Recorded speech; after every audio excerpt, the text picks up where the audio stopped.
मुअज़्ज़ज़ ख़वातीन व हज़रात, मोहतरम सामीन व नाज़रीन, हर शाम 6 बजे की तरह आज फिर आपके रूबरू हैं लेकर एक नए मेहमान को।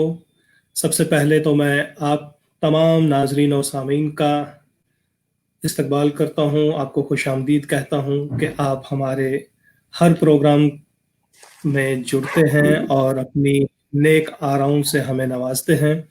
तो बहरहाल आज आपके रूबरू जो शख्सियत हैं, ये मोहतरम डॉक्टर अजय कुमार सिंह साहब हैं। शोबा उर्दू लखनऊ यूनिवर्सिटी यानी लखनऊ से इनका ताल्लुक़ है। अदीब हैं, नक्काद हैं, मुहक्किक हैं। बहुत सारी इनकी इल्मी अदबी कोशिशें और काविशें हैं। एक-एक करके वो सारी परतें आज खुलेंगी। सबसे पहले मैं डॉक्टर अजय कुमार सिंह साहब आपका इस्तकबाल करता हूँ, आपको खुशामदीद कहता हूँ कि आप तहरीक बक़ाए उर्दू के इस इल्मी अदबी प्रोग्राम का हिस्सा बने। जी। जी, शुक्रिया। नाज़रीन, आप देख रहे हैं कि डॉक्टर अजय कुमार सिंह साहब लखनऊ से हैं और उर्दू डिपार्टमेंट में ये इस वक्त पोस्ट डॉक्टरल फेलोशिप जो है वो हासिल किए हुए हैं। सैयद सलीम बुखारी भाई, आपका बहुत बहुत शुक्रिया, अलीगढ़ से आप हमारे साथ जुड़े हैं। तो बहरहाल ये गुफ्तगू अजय जी होती रहेगी, लेकिन मैं आपसे ये जानना चाहूँगा कि आज आप जिस फेलोशिप को हासिल किए हुए हैं, यहाँ तक बहुत आपने मराहिल जो है तय किए होंगे, तब जाके ये मकाम और मर्तबा हासिल होता है। मैं जानना चाहूँगा कि आपके अपने इब्तदाई तालीमी और तरबियती जो मराहिल हैं, वो कब कैसे तय हुए हैं? आपको आपकी बचपन की तरफ ले चलता हूँ। वो कौन से स्कूल थे? किस तरह से आपने वो तमाम जो मैं कहूँगा कि मराहिल हैं तय किए हैं? आप मेरी बात सुन पा रहे होंगे तो दोबारा से इंटर कीजिएगा ताकि मैं आपको फिर से स्क्रीन पे ले पाऊँ। आप मुझे अगर सुन पा रहे हैं तो आप एक बार फिर से इन कीजिए ताकि यही जो मैंने आपको लिंक भेजा हुआ है, इसी से आप एक बार फिर से कोशिश करें, हम एक दूसरे के रूबरू आएँगे। जी, शुक्रिया बहुत-बहुत। ये हो जाता है, कभी-कभी नेटवर्क भी हमें धोखा दे जाता है। वो मसला नहीं है। ये क्या गनीमत है कि हम लोग इतनी दूर से एक साथ जुड़े हैं। बेशक, ये कम बेशक, गनीमत बात नहीं है। ये बिल्कुल, तो मैं ये अपने देन आप है हमारे आज की इंटरनेट की, साइंस की जी, नई-नई जो जी, इजादात हो रही हैं, ये उनकी जी, जी, देन है। जी। तो मैं आपसे पूछ रहा था कि आपका इल्मी जो इब्तदाई सफ़र है, वो कैसे तय जी, होकर आज इस मरहले तक पहुँचा है? जी। जी। ये बात शुरू करने से पहले मैं आप सबको, आप सब हाज़रीन, नाज़रीन, सामीन और तमाम ज़राए से जुड़े हुए हमारे दोस्त और बुज़ुर्ग और सरपरस्तों को मैं सलाम आदाब करता हूँ। बहुत-बहुत शुक्रिया। और इस तरह से करता हूँ कि सबसे पहले तो तहरीक बक़ाए उर्दू जो तंज़ीम है, इतना बड़ा काम कर रही है, उसके अरकान को शुक्रिया अदा करना चाहता हूँ। जी, जो सद्र बहुत-बहुत हैं बहुत-बहुत शुक्रिया, बहुत-बहुत इसके शुक्रिया। इस तंज़ीम के सीनियर नाइब सदर हैं हमारे जावेद अनवर, नायब सद्र बनारस से हैं। जनाब जी। सैयद फारूक बुखारी साहब को मैं तहे दिल से जी शुक्रिया अदा हाँ, करना चाहता हूँ। बहुत-बहुत शुक्रिया। और मैं ये सैयद कहना फारूक चाहता हूँ कि बुखारी भाई जो मैं हैं, एक ये छोटे से उन्हीं का तालिब से मुझे सपना है। मैं क्वेश्चन जी, जी, आपको मैं कहता हूँ जी। सलीके से हवा जो उर्दू बोल जाए। जी, जी, जी। अभी कुछ जी, लोग बाकी हैं जो उर्दू। जी, जावेद भाई।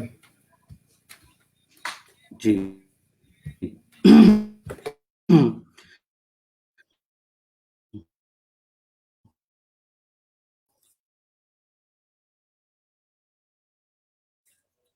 वो इंटरनेट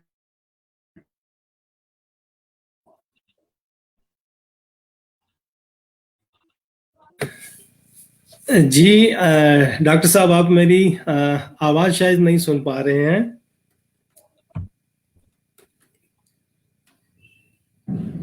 थोड़ा सा नेटवर्क की प्रॉब्लम है, मुझे लग रहा है।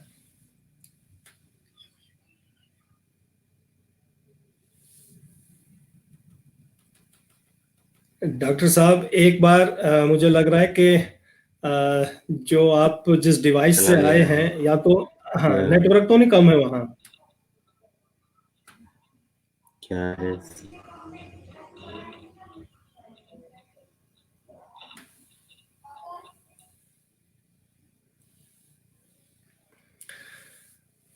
डॉक्टर अजय कुमार सिंह साहब जहाँ से हमारे साथ जुड़ने की कोशिश कर रहे हैं, वहाँ का नेटवर्क शायद थोड़ा सा उनका साथ नहीं दे पा रहा है। वो कोशिशें बहरहाल कर रहे हैं। जी डॉक्टर साहब।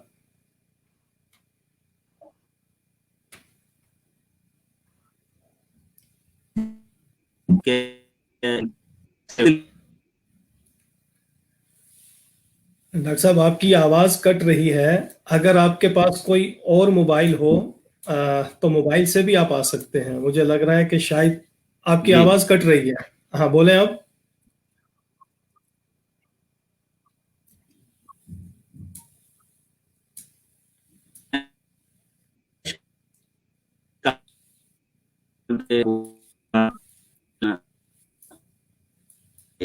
नहीं नहीं, आपकी आवाज जी, कट रही आपको है। आवाज सुनाई दे रही है मेरी?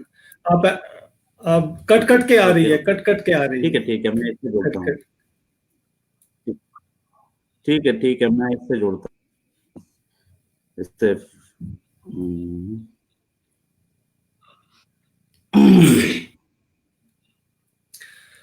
हमारे नाजरीन कह रहे हैं कि तस्वीर की से हुई है और उनके यहाँ नेटवर्क की कुछ प्रॉब्लम भी है। बिल्कुल। राकेश कुमार भारती हमारे साथ जुड़े हैं, सैयद सलीम बुखारी साहब जुड़े हैं, फयाज खान साहब जुड़े हैं, नईम अनीस साहब जुड़े हैं, प्रोफेसर हमीदुल्लाह खान साहब अरे जुड़े हैं। वाह वाह वाह, उनको जी जी। आदाब फरहत नहीं परवीन हुई साहिबा, मेरे को फरहत परवीन साहिबा आपको इंग्लैंड से सुन रही हैं। और आफ्ताब हुसैन साहब, नुसरत अली खां काजी साहब, खालिद ओ ओ नदीम बदायूनी साहब, शकीलुज़्ज़मा हबीब साहब, सरोज साहब, और इस तरह से हमारे साथ बहुत सारे नाजरीन जुड़ते जा रहे हैं। बस आप अपने नेटवर्क का कुछ जी थोड़ा सा एहतमाम कर लें। जी, अब आपकी आवाज़ आ रही है। आवाज़ आते ही जब आदमी मंजर से गायब हो जाए तो बड़ा अजीब लगता है। कमाल की बात यह है कि अजय साहब ने बहुत सारी मैं कहूँगा कि ऐसी तहरीरें लिखी हैं आज जिनके बारे में गुफ्तगू होना बहुत ज़रूरी है। और जिनमें से एक मैंने इनके पोस्टर पे जो आज मजमून दिया था कि भाई ये मौजू रहेगा, डॉक्टर एपीजे अब्दुल कलाम की शायराना बसीरत। वो हमारे हिंदुस्तान के सदर भी रहे हैं और मिसाइल मैन भी उन्हें कहा जाता है। उनके हवाले से भी इन्होंने बहुत खूबसूरत तहकीक की है और तहकीकी एक मकाला लिखा है। इसके अलावा भी इन्होंने बहुत कुछ खिदमात जो हैं अंजाम दी हैं। बहरहाल ये किसी तरह हमारे साथ जुड़ जाते तो यकीनन। जी डॉक्टर साहब, अब आप बोले। इस पे मोबाइल पे शायद हो नहीं पा रहा है, पता नहीं क्या प्रॉब्लम हाँ, तो है। बस अब ठीक आ रहा है जहां से भी इस वक्त आप जुड़े हैं। ये तो बहरहाल ठीक ठीक है, गनीमत है। ठीक है। तो मेरी पैदाइश कानपुर की है और मतलब बेहतर तालीम हासिल करने के लिए हमारे वालिदैन ने कहा कि अब बच्चों को लखनऊ ले जाना चाहिए। शायद उनको उस वक्त लगा होगा कि लखनऊ कानपुर में तालीम का मेयार उतना बुलंद नहीं है। तो वो जब मैं 2 बरस का था तो वो यहाँ ले आए। और यहाँ पे ठीक। भी मतलब किस तरह से हम लोग ने शुरुआत की जिंदगी की, वो बचपन में उतनी यादें ताज़ा नहीं है, लेकिन बहरहाल मुझे ये पता है कि मेरा दाखिला जो है जो छोटे से स्कूल जो चलते थे पाठशाला टाइप के, उसमें जी। हुआ था। तो मैंने 2 बरस पढ़ाई की और उसमें भी रुझान तालीम की तरफ था। तो एक दफा हुआ ये कि मैंने अपने साथ साथ एक अपने दोस्त का भी एग्जाम में पेपर पर्चा कर दिया, जिसकी वजह से मुझे बहुत मार पड़ी। और क्या बात तो, है। तो मेरी मदर को प्रिंसिपल ने बुलाया और कहा कि आपका जो बच्चा है वो बहुत तेज है, इसको यहाँ से अच्छा किसी कॉन्वेंट स्कूल में डाल दीजिए। तो ठीक। हमारी मदर की ख्वाहिश थी कि जिस स्कूल की खाकी ड्रेस होगी, पुलिस वाली खाकी ड्रेस, उसमें मैं वाह, पढ़ाऊंगी बच्चे को, क्या जैसे बात है। लामा सीनियर और इन सब की होती है। तो अब हमारे जमाने में एग्जॉन मॉन्टेसरी इंटर कॉलेज अभी भी है फिलहाल, वो चल रहा है, तो उसमें मेरा दाखिला हुआ। दाखिले का एंट्रेंस एग्जाम दिया, तो मैं पहले क्लास में था यहाँ पे पाठशाला में। तो दाखिले का इम्तिहान दिया, तो वहाँ पे उनके मेयार के मुताबिक मैं थोड़ा सा मतलब कमजोर दर्जे का निकला।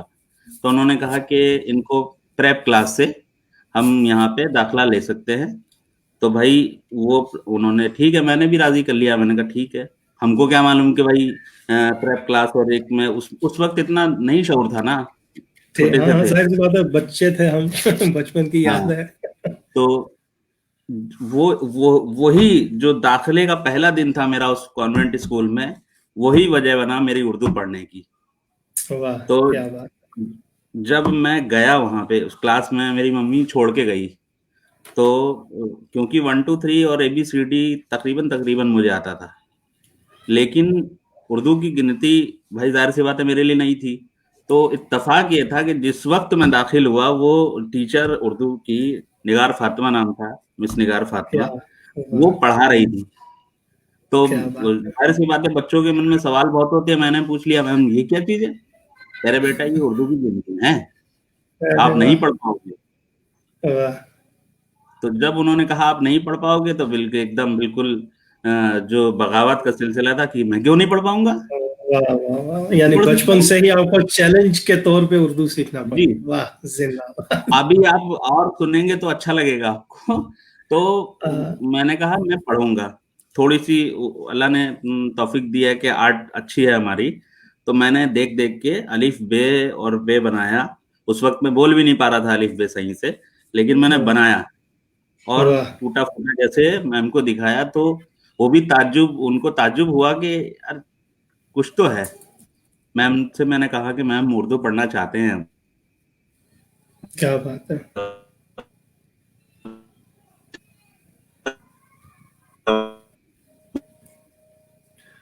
आवाज कट गई फिर से। आप अगर वीडियो को ऑफ कर दें 2 मिनट, ऑडियो से ही आप वीडियो ऑफ करके एक बार बोलें।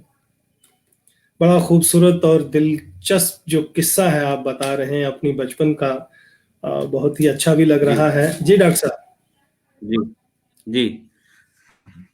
तो मैं बोलूं, मैं अब शुरू करूं? बिल्कुल आप ही बोलते रहे, मैं तो खामोशी से सुन ही रहा था। जी जी। लेकिन ये नेटवर्क हमें कहीं तो ना कहीं डिस्टर्ब कर रहा है। इस बीच में हाँ मैं आपको हाँ, दो चार नहीं सलाम कोई जो आए हैं दिक्कत वो नहीं, आप तक चलता है। पहुंचा दूं। जी रियाज गिलानी साहब आपको सलाम और दुआ कह रहे हैं। और सबिया जी, सुल्तान आदाब साहिबा आदाब अलीगढ़ आदाब से बेहतरीन आदाब शायरा हैं, वो आपको सलाम दुआ। आदाब और आदाब सलीम सैयद बुखारी साहब के साथ साथ रौनक जमाल साहब जो अदब इत्तफाल के आदाब आदाब, रोमी माहिरीन जमाल में साहब से को हैं। आदाब। तो वो जी भी कह रहे हैं कि डॉक्टर अजय कुमार साहब का बज़्म में समीम कल्ब से इस्तकबाल है। और जी जी जी, शब्बीर शुक्रिया, मीर बहुत साहब शुक्रिया। हैं, तबस्सुम आजमी साहब हैं, इरफान जी कादरी जी जी साहब हैं, आफताब जी। हसनैन साहब हैं। ये तबस्सुम भी आजमी साहिबा बेहतरीन। को मेरा सलाम, जी मैं जी जानता जी। हूँ उनको जाती तौर नुसरत पे। अली खान काजी साहब और सगीर कुरैशी साहब आपको सऊदी जी अरब जी, से सलीम कुरैशी साहब को मेरा सलाम, वो पहले ही से आदाब सलाम इस्तकबाल कह कर रहे हैं। चुके हैं मेरा। मलक निजामी साहब आपको सलाम व आदाब कह रहे हैं। जी जी जी और जी। शकील जमा हबीब साहब कह रहे हैं कि मुझे खुशी शकील हुई कि जमाल आज साहब को मेरा आदाब एक और और तहे दिल से फरत, शुक्रिया। मैं आपको कह रहा था कि इसी वक्त आपको इंग्लैंड से भी सुन पा रही हैं जी मोहतरमा फरहत परवीन साहिबा। तो बहरहाल जी जी बहुत जी अच्छा खूबसूरत समा बंधा हुआ है। तो मैं जी नेटवर्क खराब ना हो और आप अपना जो इब्तदाई जी सफर इतना दिलकश और खूबसूरत बता रहे हैं, बहुत जी मजा भी आ रहा था कि आपने इब्तदाई मरहला जो है वो एक चैलेंज के तौर पर कबूल किया है जी। जी। तो मैंने अपनी मदर से बोला कि मम्मी हमको उर्दू पढ़नी है। मम्मी भी चौंक गई कि ये कौन सी, अभी अभी तो दाखिला हुआ है, दूसरे ही दिन एक नया शगुफा चालू हो गया, उर्दू पढ़नी है। वो वाह, फिलहाल मम्मी हमारी थोड़ी क्योंकि एजुकेटेड थी और वो जानती थी कि उर्दू का क्या अहमियत है, तो उन्होंने कहा बहरहाल ठीक है हम चलेंगे। दूसरे ही तीसरे दिन गई वो मम्मी हमारी दाखिले के। तो प्रिंसिपल ठीक। साहिबा ने कहा कि अच्छा आपका बेटा उर्दू पढ़ना चाहता है, बेटा तुम्हारे घर में कोई माहौल नहीं है, किसी ठीक। खानदान में किसी ने उर्दू पढ़ी नहीं, किसी अरे यार, मौलाना को आप जानते नहीं, कैसे उर्दू पढ़ेंगे वाह, आप। क्या मैंने बात। कहा मैम कोई उर्दू कैसे, हम लोग अभी छोटे बच्चे हैं, सीख जाएंगे जैसे भी सीखना होगा, एबीसीडी सीख ली वैसे ये भी सीख लेंगे। हमें क्या वाह, मतलब, हम सिर्फ अलिफ बे सीखना चाहते थे। हमें क्या ठीक। मतलब बाकायदा जबान के तौर पे मुझे उतना शऊर नहीं था, मैं सिर्फ अलिफ बे सीखना चाह रहा था, वो भी चैलेंज, क्योंकि मैम ने कहा था कि तुम नहीं सीख सकते हो, तुम नहीं वाह, पढ़ सकते। ये आज एक तो इतनी, मैं कहूंगा कि आपने एक आइडियल बनेंगे आप ऐसे लोगों के लिए कि जिनके घरों में उर्दू जानने वाले हैं लेकिन वो उर्दू नहीं सीख पाते हैं, जी, लेकिन आप। जी। तो मैम, प्रिंसिपल मैम ने मना कर दिया कि बेटा आप नहीं हो सकता, और या तो कुछ हमको ऐसा एग्जाम्पल दिखाओ। तो मैंने कहा ठीक है, जो आप कहेंगी तय करेंगी वो हो जाएगा। फिलहाल उन्होंने मेरी बात को इग्नोर कर दिया। 2-3 दिन हम गए नहीं, हमको बाहर खेलने के लिए भेज दिया, जाओ बेटा बाहर खेलो जाके, और बच्चे उर्दू पढ़ रहे हैं डिस्टर्ब करोगे तुम। तो हमने भी फिर साथ ठान लिया कि अब जब तक उर्दू हमको नहीं मिलेगी स्कूल नहीं जाएंगे। क्या स्कूल नहीं बात है। गया मैं 15 दिन। मम्मी परेशान, वाह, हमारे पिताजी परेशान, सब परेशान कि हुआ क्या है। मैंने कहा मैं नहीं जाऊंगा जब तक हमको उर्दू नहीं मिलेगी। तो प्रिंसिपल क्या मैम बात। हार मान के उन्होंने कहा कि ठीक है बेटा, उर्दू उर्दू तुमको पढ़ने देंगे, लेकिन सेशन निकल गया है तो आप क्लास फर्स्ट से उर्दू ले लेना। मैंने कहा ठीक है, चलो ठीक है, 6 महीने की बात है, हम मंजूर करते हैं। तो जब क्लास फर्स्ट में हम पास होके गए, हम मतलब अभी हमको बाकायदा सब्जेक्ट नहीं मिला था, लेकिन हम जबरदस्ती बैठते थे उस क्लास में, सीखते थे। तो क्लास फर्स्ट बहुत। तक आते आते काफी मनुष्य हो गए थे हम उससे, अलिफ बे, और याद वाद भी कर लिया था हमने काफी सारी अलिफ बे सब याद हो गया था मुझे। तो वाह, फर्स्ट में जब स्कूल में कोर्सेस मिलते हैं किताबें, तो हमने मैम से कहा मैम हमको ये उर्दू वाली किताब भी चाहिए। तो वो चौंक गई हैं, इसका नाम तो अजय सिंह है और ये उर्दू की किताब ले रहा है, बेटा पढ़ पाओगे? मैंने कहा हाँ हम पढ़ पाएंगे। तो वाह, प्रिंसिपल मैम ने मेरे लिए एक बाकायदा चैलेंज रखा था कि हमारे यहाँ राइटिंग की एक अलग से टीचर थी राइटिंग चेक करने के लिए, इंग्लिश, हिंदी और उर्दू की। तो हमको हर दिन 5 सफ़े दिए जाते थे, बाकी बच्चों वाह, को एक सफ़ा दिया जाता था, हमको 5 सफ़े दिए जाते थे। वो मतलब मेरी बेहतरी के लिए, हम कह सकते हैं कि मेरी बेहतरी के लिए था, लेकिन बेशक। मुझे बहुत बहुत चैलेंजिंग लगा, क्योंकि भाई मुझे उर्दू आती नहीं थी, और वाह, मैं रात 3-3 बजे तक बैठ के लिखता था, पूरा करता था, पूरा नहीं कर पाता था, मार खाता था। लेकिन दो वाह, तीन बरस मुझे बहुत परेशानी हुई, दुश्वारी हुई। चौथे बरस से रफ्तार पकड़ ली मैंने, और क्या बात है। अच्छे अच्छे खासे नंबरों से मैं पास होने लगा। चौथे बरस का मेरे को एक वाकया याद है कि एक दफे एक बच्चा था शारिक, तो वो उसको एहतजाजी लहजे में कह रहा है कि मैम आप उसको नहीं मारती हैं, हमको मारती हैं, उसको बहुत चाहती हैं। तो मैम ने कहा उसके वाह, घर में कोई पढ़ाने वाला नहीं है, कोई माहौल नहीं है, तब वो इतनी अच्छी उर्दू पढ़ रहा है। तुम्हारे घर में तो सब कुरान शरीफ और सारी चीजें, तमाम चीजें हैं, और तुम नहीं पढ़ रहे हो। वाह, क्या तो, बात है, क्या बात तो है। फिर छठा, सातवां, आठवां गुजर गया, और 9वीं क्लास में आए हम लोग। तो इत्तेफाक ये था कि 9वीं क्लास में भी एक वाकया हुआ कि 9वीं क्लास में 60 बच्चे थे हमारे यहाँ उर्दू में, तो कुल फेल हो गए, सब फेल हो गए हमारे अलावा, और अजय। मलियाबाद के 2 बच्चे थे। अरे वाह, यानी अजय साहब बच गए। हाँ, 3 लोग सिर्फ थे। तो हमको सामने हाँ, पेश किया गया एग्जाम्पल के तौर पे कि ये देखो, इसको क्या इसको बात है। कहते हैं एग्जाम्पल, कि तुम लोग। इसीलिए आपको अरमान शमसी साहब जी, बांग्लादेश से भी सलाम कह रहे हैं, कह अरे रहे हैं कि आदाब अजय आदाब। साहब आपको और आपके इस एहसास को सलाम। रौनक जमाल जी, साहब भी कह रहे हैं कि आपकी उर्दू जी, लगन और मोहब्बत को सलाम। जी, शबीर मीर साहब कह रहे हैं कि मोहतरम बहुत जी, दिलचस्प। जी, जी। जी। तो अब हाई स्कूल आ गया, 9th में जो हुआ, हाई स्कूल आ गया। हाई स्कूल में मैंने टॉप किया उर्दू से, वाह, उर्दू सब्जेक्ट में अपने क्लास में टॉप किया मैंने। और इत्तेफाक ये था कि फिर अब हाई स्कूल के बाद मरहला चेंज होता है, स्ट्रीम लेनी पड़ती है, बेशक। स्ट्रीम लेनी पड़ती है उसमें। तो हमारे चाचा जी ने हमारे पिताजी को कहा कि क्या उर्दू पढ़ाओगे यार, इसको इतना अच्छा पढ़ने में है, इसको बीटेक में जाओ, इसको साइंस पढ़ाओ, इसको मेडिकल की तरफ लेके जाओ। तो हमारे घर में बाकायदा एक मीटिंग हुई कि नहीं, तुमको वाह आर्ट साइड नहीं लेने देंगे। हमने कहा हम आर्ट साइड लेंगे क्योंकि मुझे उर्दू पढ़नी है। तो उन्होंने कहा कि नहीं नहीं, आर्ट साइड नहीं लेने देंगे। तो फिर हमने एक शर्त रख दी, हमने भी एक शर्त रख दी, ठीक है हम साइंस पढ़ेंगे, लेकिन एक 70% से कम आए तो आप जो कहेंगे वो करेंगे, लेकिन 70% से ज्यादा आ गए तो जो हम कहेंगे वो होगा, जो हम पढ़ना क्या चाहेंगे वो। बात है, वाह मैंने फिर 2 बरस के लिए उर्दू को बिल्कुल माथे से लगाया और किनारे रख दी। 2 बरस किताब नहीं देखी मैंने उर्दू की, वाह, सिर्फ इसी के लिए क्योंकि बीए में मुझे उर्दू लेनी थी। क्या बात है, क्या बात है, वाह। तो इंटर भर मैंने सिर्फ साइंस पढ़ी, और ऐसी साइंस पढ़ी कि किताबें, कुमार मित्तल और फिजिक्स और बायोलॉजी की किताबें याद हो गई थी मुझे। आज भी मैं वाह, देखता हूँ तो बहुत सारी चीजें याद आती हैं मुझे।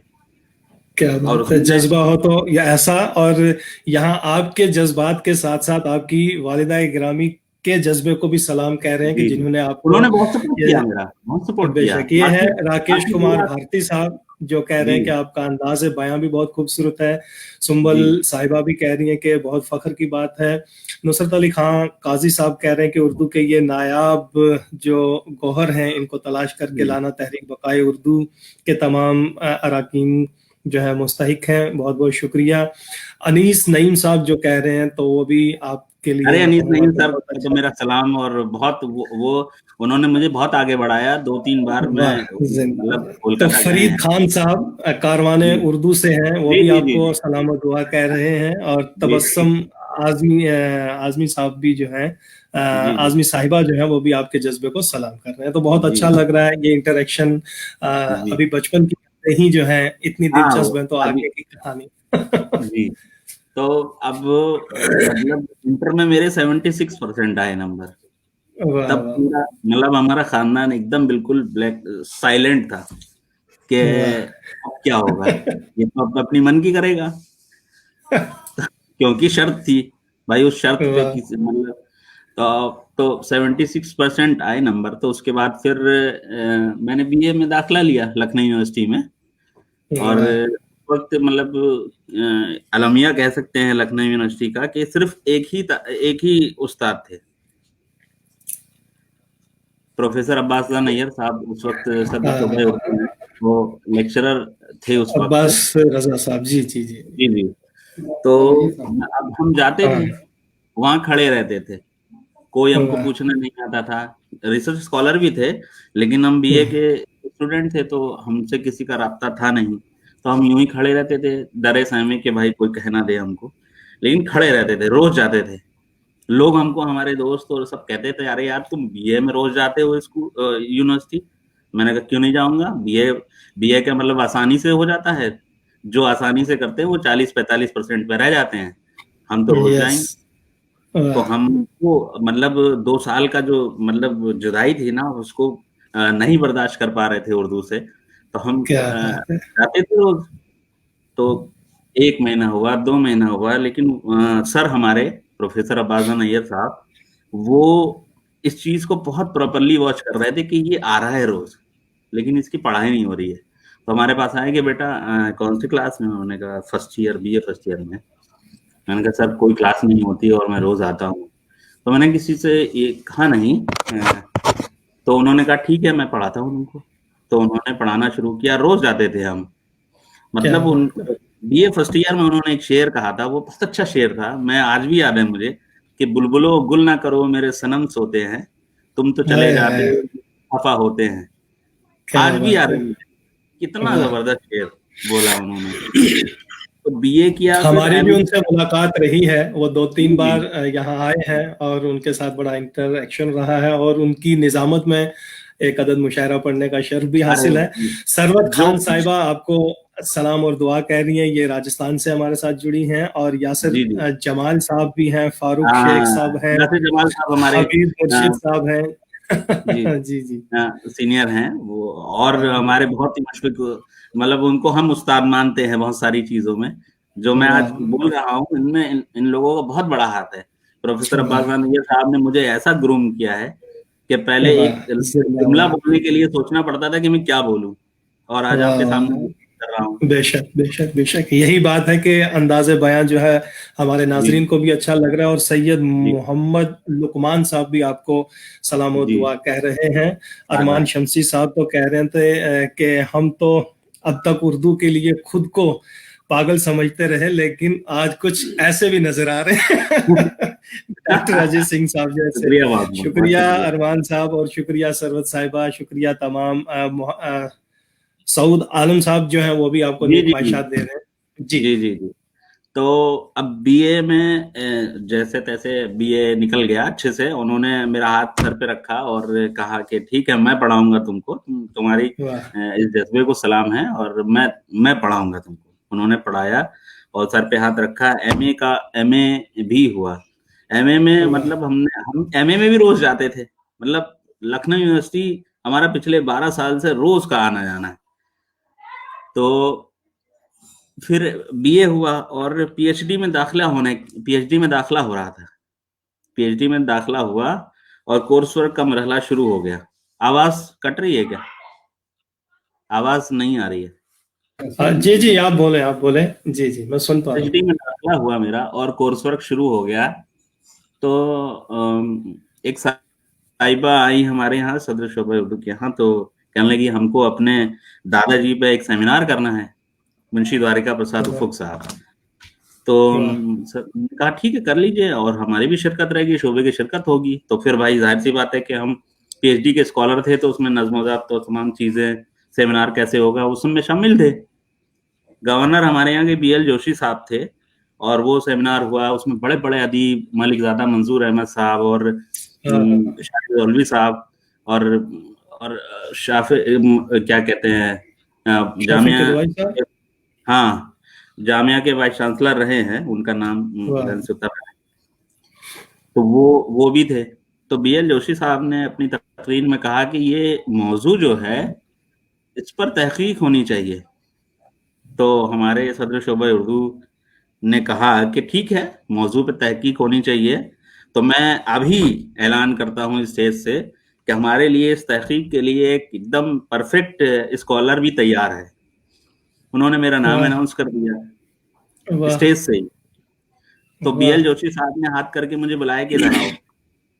ऊपर गया स्टेज पे, उनसे दुआएं ली और कहा बेटा बहुत मुबारक हो, तुम्हारा पीएचडी का टॉपिक अप्रूव हो गया चांसलर ऑफ द क्या यूनिवर्सिटी के हाथों। क्या बात है कोर्स वर्क के मरहले में मेरा टॉपिक अप्रूव हो गया। अब उस वक्त तो हम डरे हुए थे कि भाई मैं जो जिस शख्सियत का नाम से मेरा नाम जोड़ा जा रहा है उसको मैं जानता भी नहीं हूँ। फिलहाल मैंने कहा क्या कि अब बात इतनी है। बड़ी, मतलब सूबे के गवर्नर ने मेरा टॉपिक अप्रूव किया है, तो ठीक है, कोई ना कोई बात होगी। और ये भी एक यादगार चीज रही मेरे लिए। और वाह मुंशी द्वारिका प्रसाद उर्फ उन्होंने नज्म में अखबार निकाला है पूरा। 11 वाह बरस तक वो अखबार चला, 1891 से 1900, क्या बात है। 1900, मतलब 3-4 तक चला है वो। 11 बरस अखबार चला है। और वाह वो अखबार खबरों को खुद ही शायरी में तब्दील करते थे, खुद ही किताबत करते थे, उसकी अशात के लिए खुद ही उनकी खुद का छापा खाना था, प्रेस थी उनकी, वाह तो उसी से छापते थे। नज्म अखबार नाम था वो। वाहिद मुनफरिद अखबार है उर्दू अरब का जो पूरा का पूरा शायरी में होता था, वाह पूरा का पूरा शायरी में। तो और तमाम गीता, रामायण, महाभारत उन्होंने तर्जुमा किया इसका।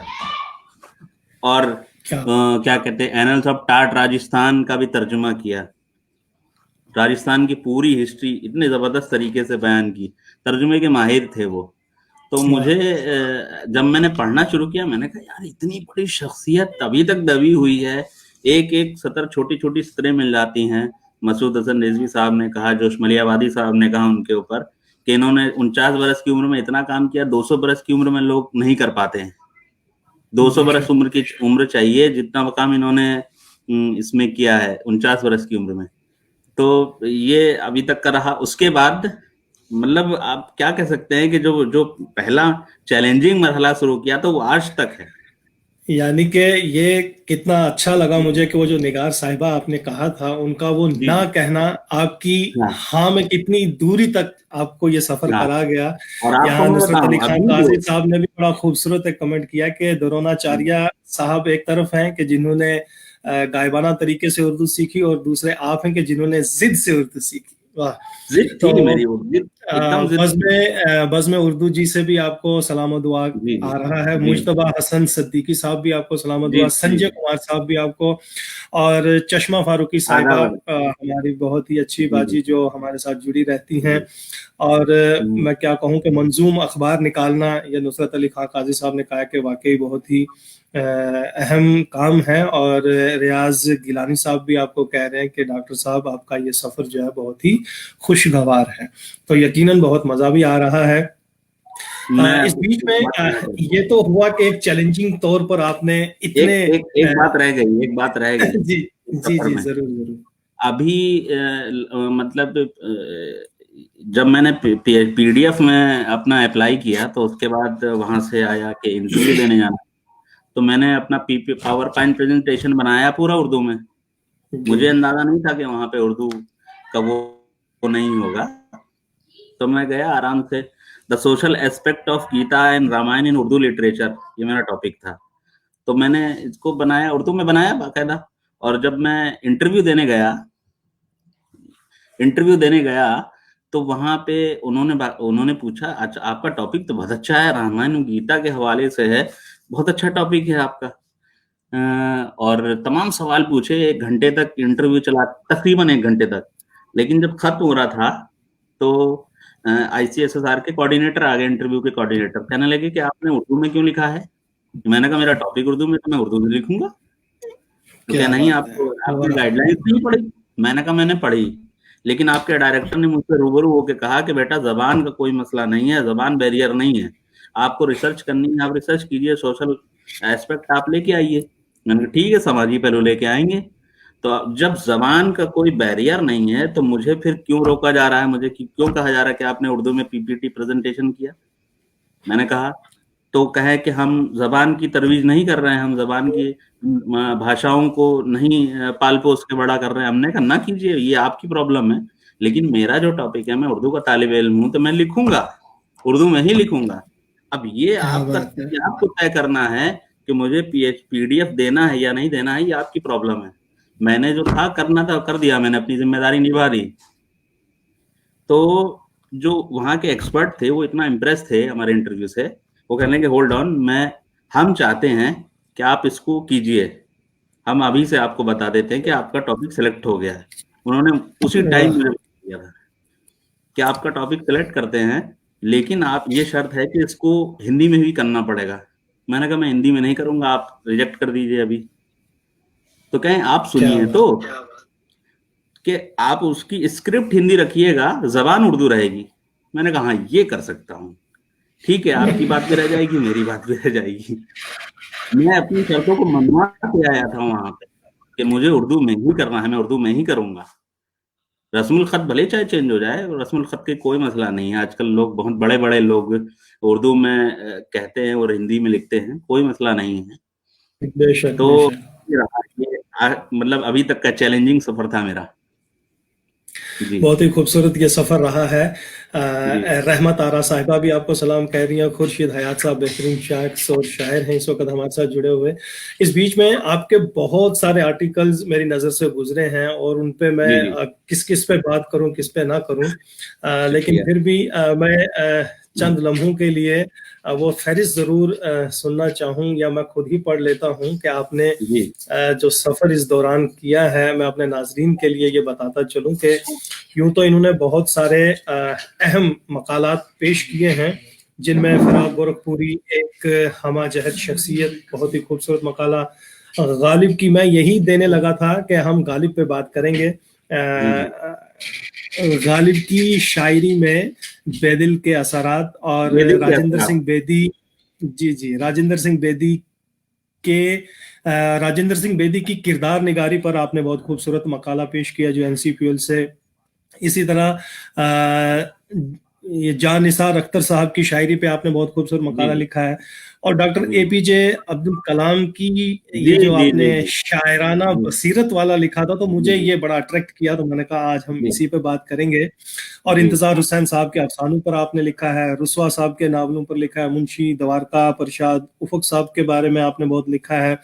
इसी तरह फारसी किताबों की ये जो अशात के हवाले से आपने लिखा है। इसके नबीनवर अलावा की बहुत शोभ। सारी है, एक जी तवील फहरिस्त है मेरे पास, मैं किस किस का नाम लूं किसका ना लूं। जी जी जी लेकिन मैं चाहूंगा कि हम अपने मौजू पर आने से पहले, यानी जो हमने आज जी इंतखाब किया है जिसका, जी जी डॉक्टर एपीजे अब्दुल कलाम, इससे पहले मैं चाहता हूं कि चंद लम्हों के लिए आप इस पे जरूर बोलें, ये जो राजेंद्र सिंह बेदी की किरदार निगारी है, क्योंकि बहुत कम इन्होंने लिखा है, लेकिन इतना मयारी लिखा है कि इस पे अगर बात जितनी भी की जाए वो कम है।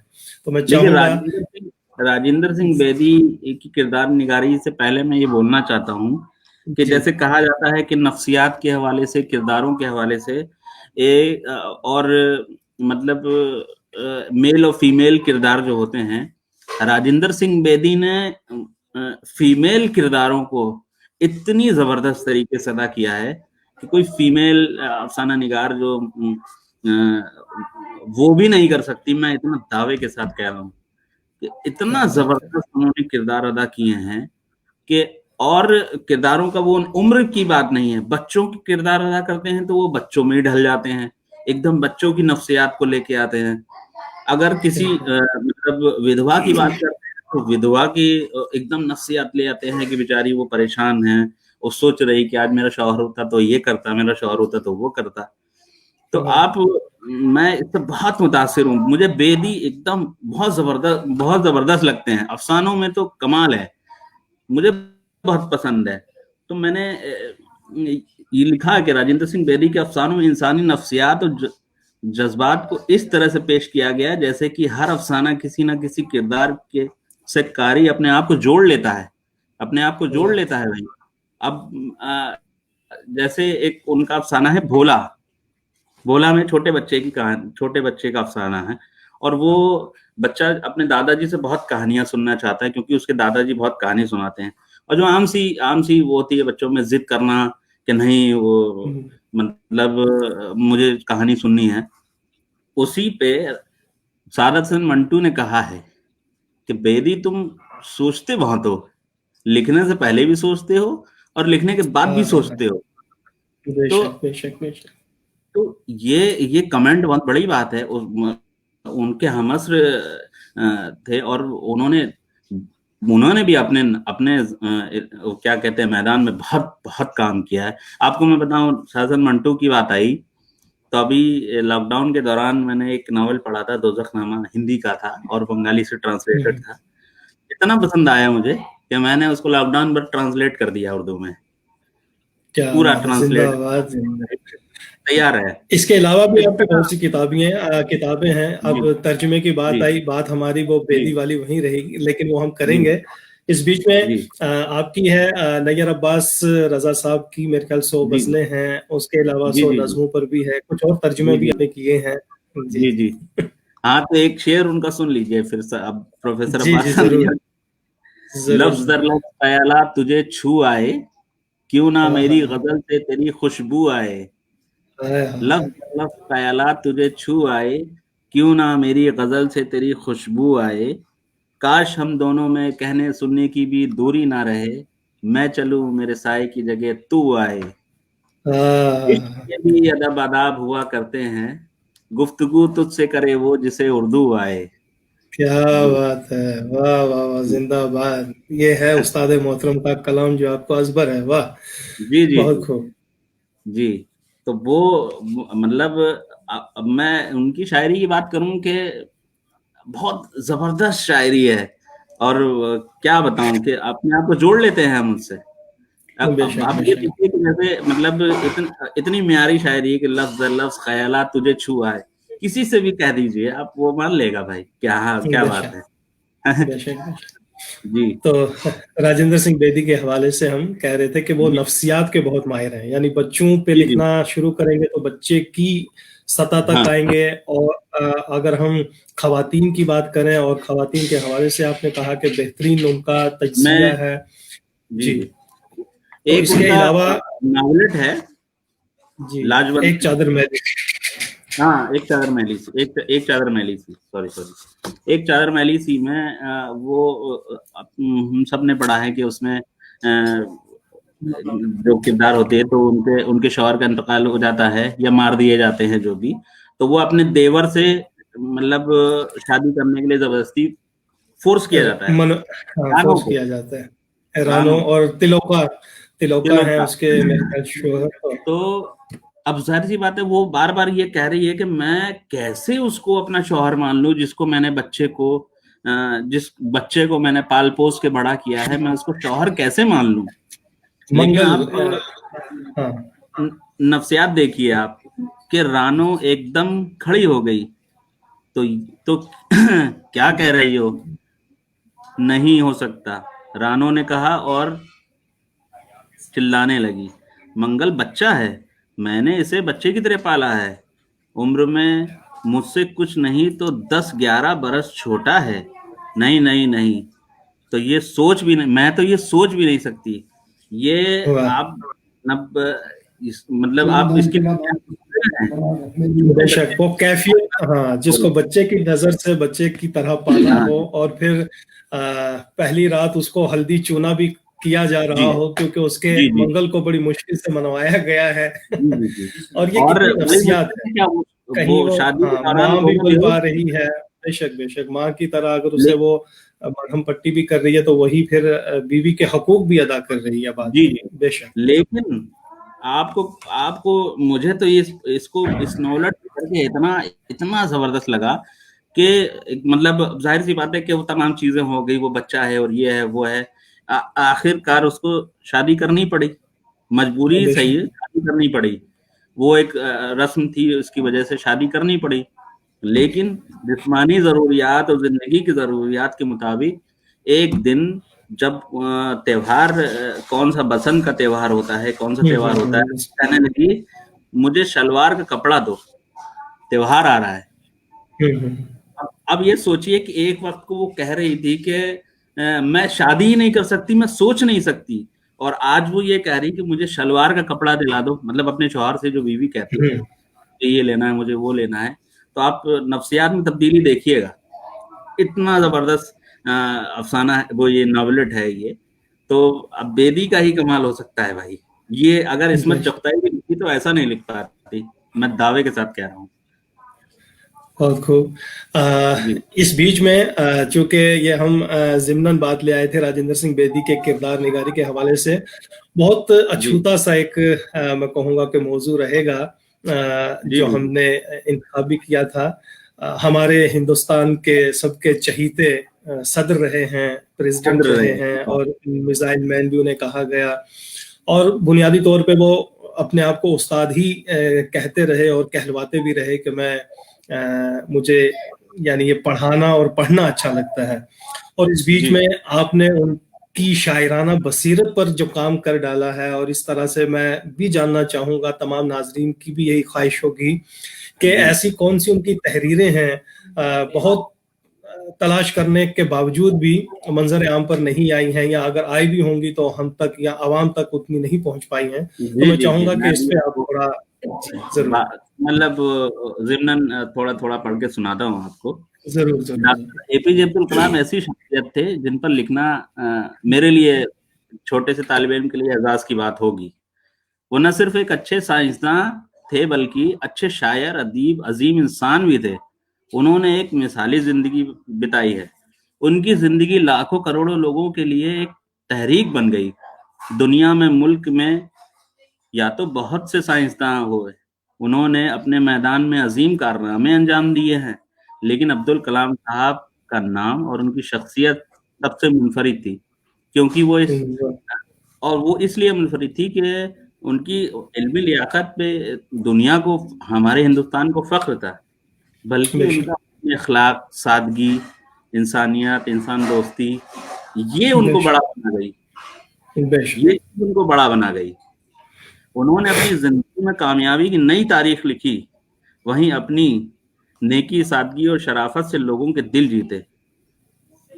ठीक है, शायर मशरिक अल्लामा इकबाल ने जिस मर्द मोमिन की बात की है ना, वो शायद इसी तरीके के लोगों के लिए की है। क्या बात है, क्या बात है, वाह, बहुत खूब, बहुत खूब। अपनी खुदनविश्त परवाज में वो इसके मुतालिक कहते हैं कि अगर मैं ये कहूँ कि मेरी जिंदगी हर किसी के लिए किरदार का नमूना हो सकती है, तो ये मेरी बहुत ज्यादा खुशगुमानी नहीं होगी, लेकिन फिर भी कई गुमनाम जगहों पर गैर मुराद याफ्ता माहौल में रहने वाले बाज गरीब बच्चों को शायद इसमें कुछ तस्कीन मिलेगी कि क्या किस बात, तरह मेरी तकदीर संवारी गई है।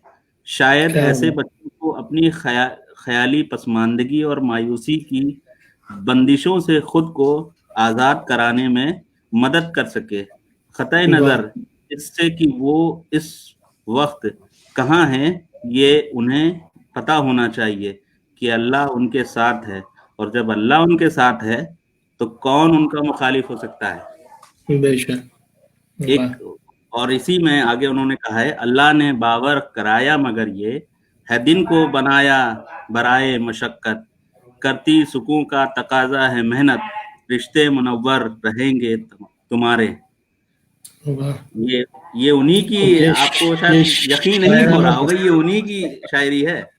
वाह, बहुत खूब। डॉक्टर एपीजे अब्दुल कलाम की शायरी को फितरत का मरकजियत हासिल है।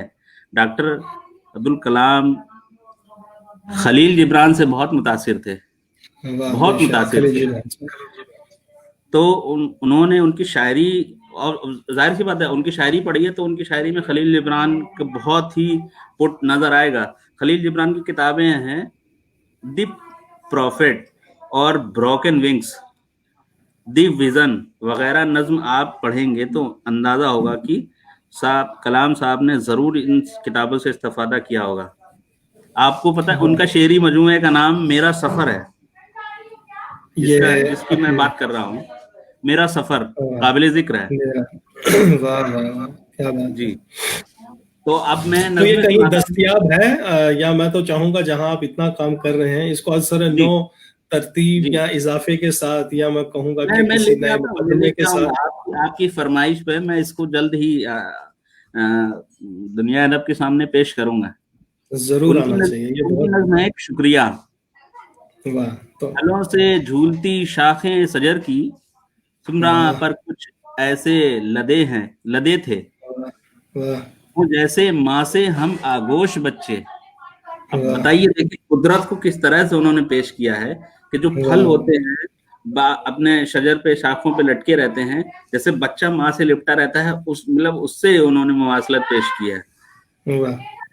अब क्योंकि मैंने कायनात का जिक्र किया, अब इससे मुतालिक एक वाकया भी मैं आपको बताऊंगा।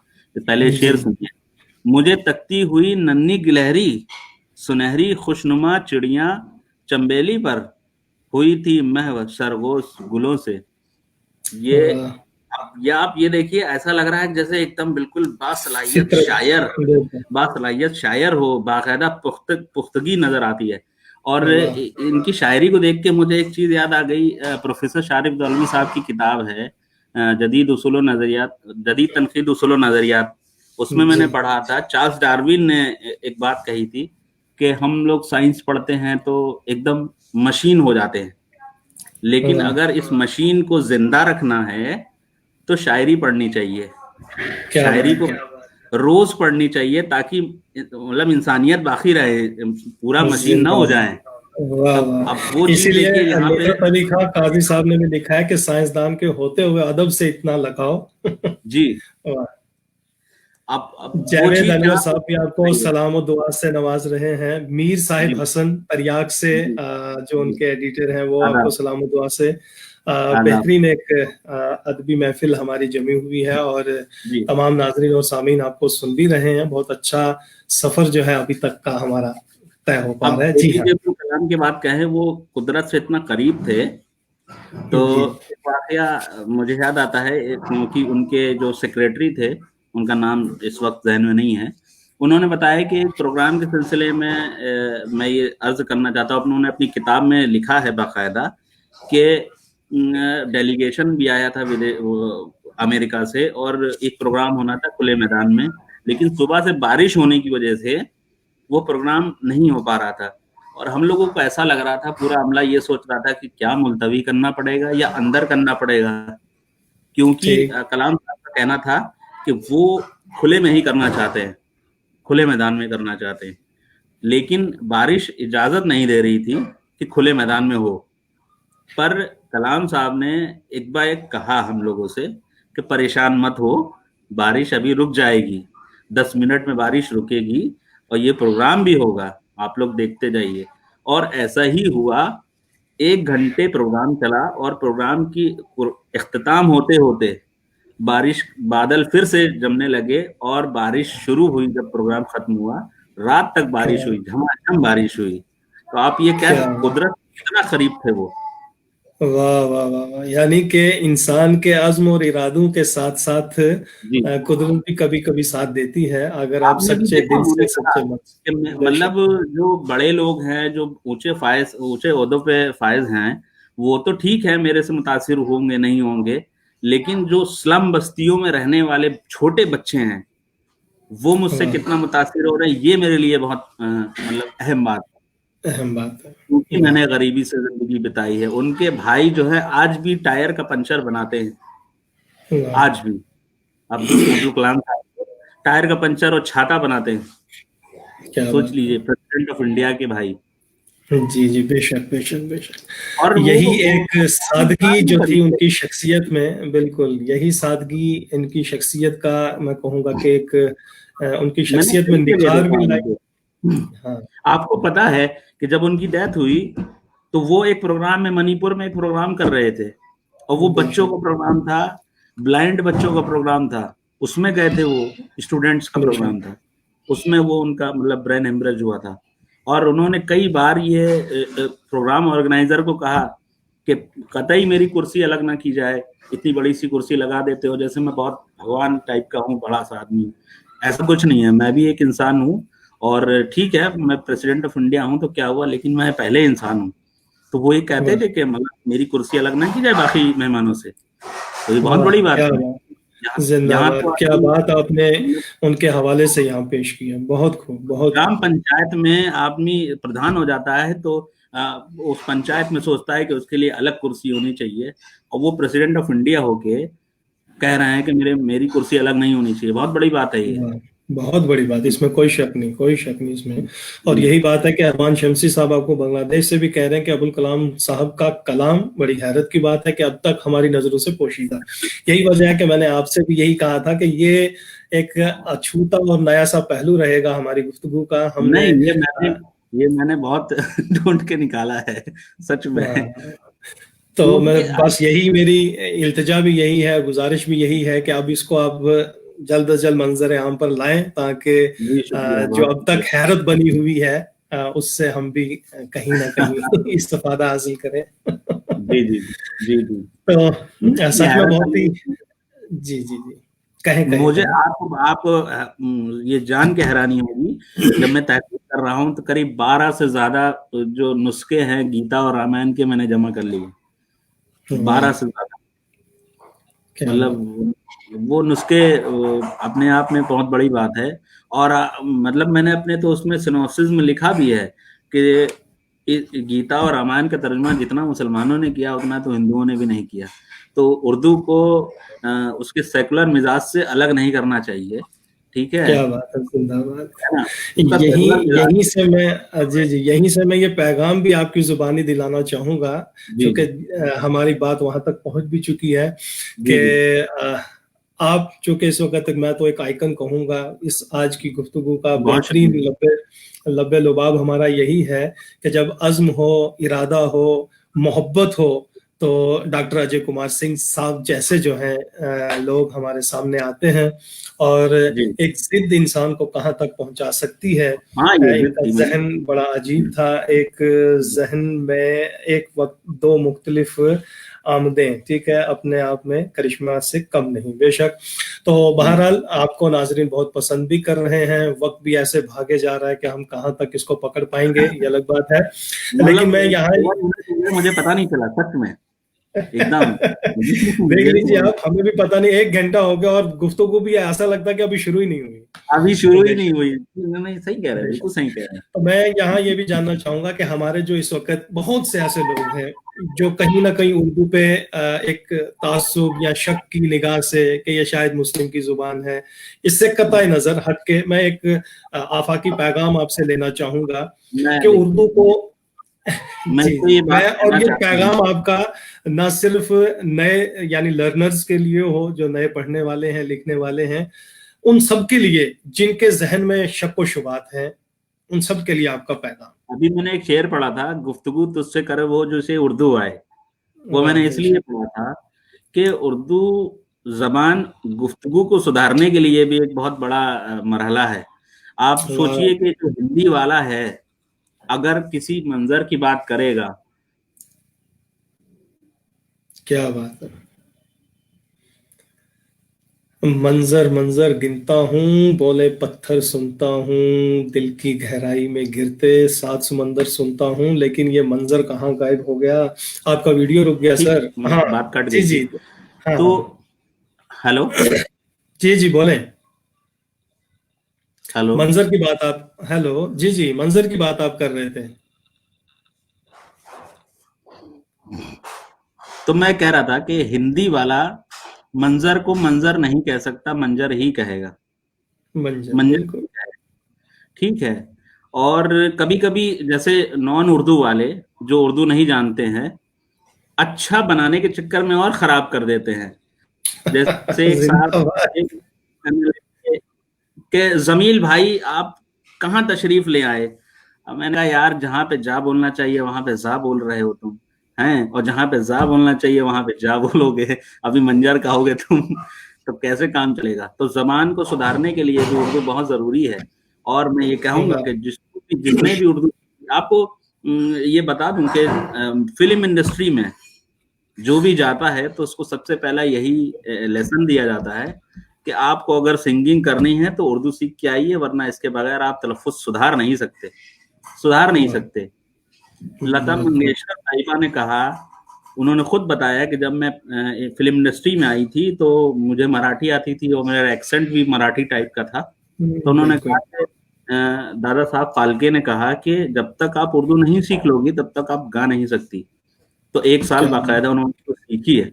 लता मंगेशकर साहिबा की बात बता रहा हूँ, ये उर्दू की अहमियत की बात बता रहा हूँ, कितनी ज़रूरी है कि अब मिस्टर इंडिया फ़िल्म में अगर अमरीश पुरी साहब कहते हैं कि मुकेम्बो प्रसन्न हुआ तो कैसा लगता है किसी को? कोई बता दे मुझे। मुगम्बो खुश हुआ, क्या बात है, हैं, जिंदाबाद। मुकेम्बो खुश हुआ। तो उर्दू के बगैर क्या, तो हम बोल ही नहीं सकते भाई। तो इससे इतनी नाराज़गी क्यों? इतना मतलब एकदम बिल्कुल। और उर्दू, और ये भी नहीं है कि किसी जो आपने कहा कि एक मजहब की जबान है, तो उसमें देखिए मैं कहूँगा हम उर्दू वालों की थोड़ा सा दोष ये है कि कोई भी प्रोग्राम शुरू करते हैं तो कलाम पाक पाक को लेके आते हैं। उर्दू के अदबी प्रोग्राम की बात कर रहा हूँ मैं, मजहबी प्रोग्राम की बात नहीं कर रहा हूँ। उर्दू के अदबी प्रोग्राम में कलाम पाक को लेके आते हैं। मतलब तिलावत होती है, सारी चीजें होती है, गलत नहीं है। लेकिन जो उर्दू वाले जो जानते हैं, ठीक है, तिलावत कलाम पाक हो रहा है, अल्लाह का नाम लिया जा रहा है, लेकिन जो उर्दू नहीं पढ़ने वाला है वो आके बैठा है तो वो यही कहेगा कि यार ये तो मुसलमानों की जबान है, इस वजह से है। तो एक साहब है यहाँ पे हमारे यहाँ, अम्मार एक रिजवी नुक्ते साहब, वो की कहने बात है। लगे तिलावत कलाम पाक होता है तो गीता का पाठ भी होना चाहिए, गुरबानी भी होनी चाहिए, बाइबिल का भी पाठ होना चाहिए। तो क्योंकि उर्दू का जो किरदार है वो मुश्तरक है और सेकुलर है, तो फिर सेकुलर ही की तरफ सेकुलर ही रहने दिया जाएगा। या तो कुछ कियो मत, शुरुआत ऐसे ही एक वो अल्लाह का नाम लेके और ईश्वर का नाम लेके शुरुआत करते हैं, शुरुआत कीजिए। तो जो उर्दू नहीं पढ़ने वाले हैं उसकी मतलब उसके जहन पे ये जाता है कि यार ये सिर्फ एक ही मजहब की जबान बची। और इसका एक सियासी पहलू ये है, ये जो कहा जाता है कि इसका हेलो। जी जी बोले आप। इसका सियासी पहलू ये है कि जब हिंदुस्तान तकसीम हुआ तो उस वक्त कहा गया कि सरकारी जबान कौन सी बनेगी, तो उर्दू एक वोट से हार गई। ठीक है। और ये एकदम तशहीर किया गया कि उर्दू पाकिस्तान चली गई है, जबकि उर्दू पाकिस्तान वाले खुद उर्दू नहीं बोलते सही से। वैसे आपने मतलब पाकिस्तान वालों को देखा होगा कि उर्दू नहीं बोलते, वो मिली जुली जबान बोलते हैं, पंजाबी भी उसमें रहती है और ये रहती है, तमाम चीजें रहती हैं। तो एक साहब से मैंने पूछा कि उर्दू कहाँ अच्छी बोली जा रही है, आप ये बताइए। तो कह रहे हैं उर्दू लखनऊ में अच्छी बोली जा रही है, लिखी पाकिस्तान में अच्छी जा रही है। ठीक है। तो मैंने कहा ठीक है, अच्छी बात है, हम अभी भी मरमत की लखनऊ लखनऊ है और उर्दू जबान को बचाए हुए है। और कश्मीर खास करके, ओहो, कश्मीर से तो मैं क्या कहूँगा, कश्मीर से जो बच्चे आते हैं पढ़ने के लिए जबरदस्त होते हैं, एकदम जुझारू होते हैं, बेहतरीन उर्दू होती है उनकी। अच्छा, उर्दू के प्रति लगाव बहुत है उनका। तो उर्दू सेकुलर है, एक मदद की जबान नहीं है। और डंके की चोट पे कह सकते हैं कि मैं उर्दू दोस्त हूँ। आपको मैंने उस दिन भी प्रोग्राम में कहा था कारवाने उर्दू के, कि मैं एक तहरीक चला रहा हूँ उर्दू दोस्त अंजुमन की तरफ से। उसमें स्कूल्स में जो कॉन्वेंट स्कूल है अब उर्दू नहीं पढ़ा रहे, यूपी में खास करके। तो उनको उनके प्रिंसिपल से बातचीत करना कि आप उर्दू क्यों नहीं पढ़ा रही, क्या वजह है, ट्राइलिंगुअल फार्मूला क्यों नहीं अपनाया जा रहा है यहाँ पे। तो आप इसमें हम कामयाब हो गए। लखनऊ का सबसे बड़ा college, inter college La Martiniere Loreto, वहां पे उर्दू शुरू हुई और बाकायदा बच्चे पढ़ रहे हैं आजकल। और मिशनरी कॉलेज है वो, मिशनरी कॉलेज है वो, उसमें हमने शुरू कराने में कामयाब हो गए हम लोग। और धीरे धीरे ये, क्योंकि कॉन्वेंट स्कूल है, एक इंफ्रास्ट्रक्चर रहता है, तो उसमें इतनी जल्दी दाखिल होना बहुत बड़ी बात है हमारे लिए।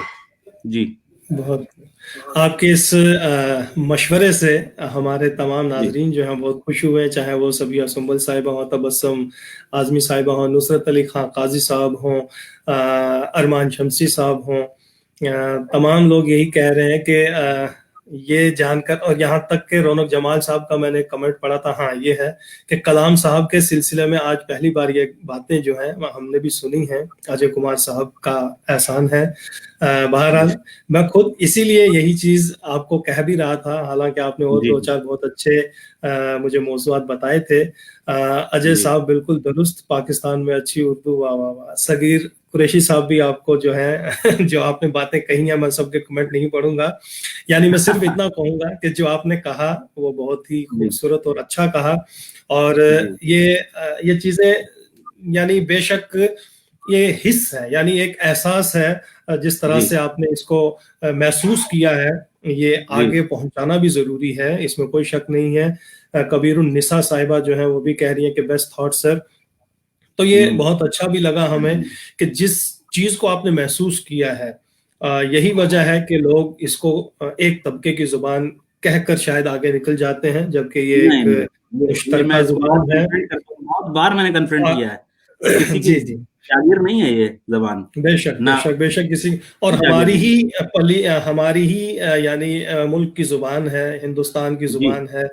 मैंने जब +2 का यानी हम पीएससी करके यानी एक सिलेक्ट हुए, तो अल्हम्दुलिल्लाह मैं उसमें अव्वल मुकाम हासिल किया। तो मुझसे जब इंटरव्यू दोस्त यारों ने किया, तो मेरा जो शह सुर्खी बनाई थी हमारे सहाफियों ने, तो उसमें यही था कि यानी इरफान ने ये कहा है कि उर्दू जो है ये हिंदुस्तान की जुबान है, हिंदुओं की जुबान है। तो कई लोगों ने कहा कि यार तुमने ये क्यों कहा।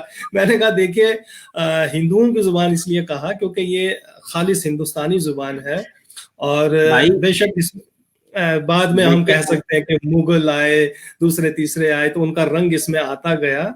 तो कहीं ना कहीं हमको जो है इसको एक पहचान बना के रखनी है कि ये हिंदुस्तानी जुबान है। अब आपको पता है ईरान में हिंदुस्तानियों का अहले उनूद कहा जाता है, और हिंदी कहा जाता है, हिंदवी कहा जाता है, और वहीं से आया हिंदी हिंदवी। उर्दू जबान के लिए भी कहा गया है हिंदी हिंदवी। तो ये तो मतलब हमारे लिए इसमें एक मजहब को दाखिल कर देना कि हिंदुओं की जबान है, तो मैं तो इसको नहीं मानता, है ना। है ना। और किसी ये जो मैं अपने स्टैंड पे कायम हूँ कि किसी की जागीर नहीं है, सब पढ़ सकता है। मैं तो कह रहा हूँ कि जो गैर उर्दूदा है और उर्दू ना पढ़ने वाले हैं, आप मतलब सिर्फ जबान सुधारने के लिए उर्दू को पढ़ाइए तो ये एक बहुत बेहतर फॉर्मूला होगा, लोगों की जबान सुधर जाएगी। जर्नलिज्म में इसकी इतनी मांग है कि जर्नलिस्ट को कहा जाता है कि भाई उर्दू पढ़िए, तलफ्फुज़ सुधारिए, है ना? हर जगह इसकी मांग है भाई, हर जगह कहा जाता है उर्दू। और बड़ा कमाल का इन्होंने नुसरत अली खान काजी साहब ने कहा कि साबरी बरादरान जो है नागपुर में कहीं प्रोग्राम कर रहे थे तो अनाउंसर साहब जो है उर्दू से थोड़ा नाबल्द थे, जिसकी वजह से उन्होंने मशहूर शायर जलील साहब को जलील साहब कह दिया। तो बहरहाल इस तरह ये बहुत जरूरी है कि जब अनाउंसर हो कोई, यानी नाजिम के लिए, एंकर के लिए जरूरी है कि वो उर्दू से बहुत अच्छी वाकिफियत रखता हो और तलफ्फुज यानी अदायगी इन चीजों पे अबूर हो, ये बहुत जरूरी है, बहुत जरूरी है। तो यकीन जानिए अजय साहब आज वाकई दिल खुश हो गया। बहुत सारी चीजें जो हैं हम ऐसा लगता है कि कुछ इसको आगे बढ़ाते, लेकिन आपने शायद नेट पे देखा होगा हमारा आज गालिब के हवाले से, योम गालिब के हवाले से 7 बजे एक प्रोग्राम होना था, तो 25 मिनट हम ऑलरेडी आगे हो गए हैं। इंतहाई माजरत के साथ, मैं इस उम्मीद के साथ कि बहुत जल्द हम फिर से जुड़ेंगे एक खूबसूरत मौजू को लेके। एक शेर के साथ वाइंड अप कर रहा हूँ, कुछ ऐसे ताल्लुक है जो तोड़े नहीं जाते, बेशक मोड़े नहीं जाते, लहजे में कोई बाल भी पड़ने नहीं देना, आवाज के टुकड़े कभी जोड़े नहीं जाते। वाह, जिंदाबाद जिंदाबाद। शुक्रिया। बहुत ही खूबसूरत हमारा ये सेशन रहा। मैं नाजरीन से भी माजरत चाहूंगा क्योंकि नाजरीन भी हमारे साथ इस कदर जुड़े हुए हैं कि मैं क्या बताऊं। नाजरीन, इसके बाद फौरी जो है हमारा अगला सेशन शुरू होगा जो योम गालिब के मुनासबत से रखा गया है, और उसमें शुरुका जो है जावेद अनवर साहब हैं और हमारे सरपरस्त तहरीक के सैयद फारूक बुखारी साहब रहेंगे। गालिब पे बात होगी कि गालिब अजीम क्यों। तो बस चंद मिनटों की मैं कहूँगा कि दूरी होगी, आप हमारे साथ रहिएगा। अजय साहब, आपने खूबसूरत प्रोग्राम, मैं कहूँगा कि खूबसूरत एहसासात और जज्बात जो हैं आपने जो पेश किए हैं उनके लिए सलाम, आपकी उर्दू खिदमत को सलाम, आपके जज्बे को सलाम, आपके वालिदैन को सलाम, और ये जिंदा ताबिंदा रहे। इंशाल्लाह बहुत जल्द हम कोशिशें करेंगे फिर से किसी अच्छी महफिल को हम मुनक्किद कर पाएं, हम एक दूसरे से जुड़ पाएं और बेहतरीन उर्दू के हवाले से जो है वो गुफ्तगू कर पाए। आज आपने वक्त दिया, आपका बहुत बहुत शुक्रिया। नाजरीन, आप तमाम सामीन का भी शुक्रिया। बने रहिएगा इसके बाद वाले प्रोग्राम के लिए भी, और इंशाल्लाह आइंदा प्रोग्राम जो होगा उसके लिए भी। जब तक के लिए अपने मेजबान इरफान आरिफ के साथ साथ हमारे आज के मेहमान डॉक्टर अजय कुमार सिंह साहब को भी दीजिए इजाजत। शब्बा खैर, खुदा हाफिज। जी, खुदा हाफिज। शुक्रिया।